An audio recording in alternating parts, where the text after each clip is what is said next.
All right, let's jump right into something that, frankly, nobody saw coming. We're at Mar-a-Lago, where former President Trump and Ukrainian President Zelenskyy just held a press conference to announce they are hammering out a plan to end the war. So let's break down what we actually know. Okay, so let's start with the big headline claim from Trump himself.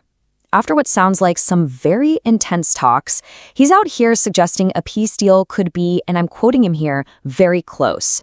So what's actually in this plan? What are we really talking about? Let's peel back the layers of this framework and see what both sides are saying is more or less agreed upon.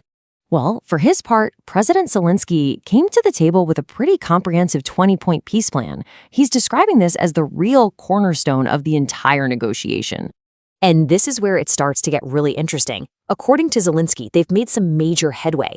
He's claiming that huge areas, like direct security guarantees from the U.S. and the military components of the deal, are already 100% locked in. That's a huge claim.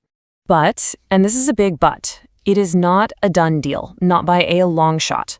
Trump himself was actually pretty quick to manage expectations, pointing out that there are still some really big, really complicated issues to get through. Yeah, he used the words one or two very thorny, very tough issues that they just haven't figured out yet. So for all the optimistic language, this is kind of the reality check, right? The hardest parts, the most contentious issues of the entire conflict are still very much up in the air.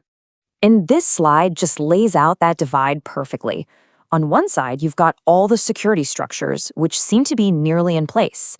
But on the other side? Well, that's where you find the core territorial questions, like the future of Donbass and the actual terms of a ceasefire. And those remain the biggest sticking points. And on that exact point, Donbass, Trump felt he had to clarify.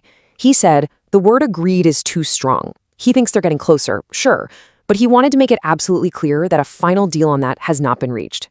So where does all of this go from here? What's the actual path forward? Let's take a look at the next steps, who's involved, and the kind of timeline they're hoping for. Okay, so they formed two special working groups, and you can see they're made up of some high-level advisors, folks like Jared Kushner for the U.S. team and Andriy Yermak for Ukraine. Their next and absolutely crucial step, they have to bring Russia into these talks to try and finalize the details. And the timeline they're floating is, well, it's ambitious. They're talking about these teams meeting in the coming weeks, and there's even talk of a potential leaders summit in Washington as early as January. But when he was pressed for a firm timeline, how long could this really take? The outlook suddenly got a whole lot less certain. He basically laid out two completely different paths. The best case scenario, he says, a deal could be wrapped up in just a few weeks. But he was just as blunt about the worst case. A single unresolved item could derail the entire thing. And in his words, it's not going to happen.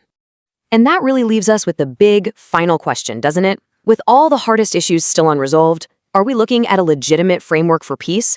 Or is this just a very, very fragile truce? That's what we'll be waiting to find out.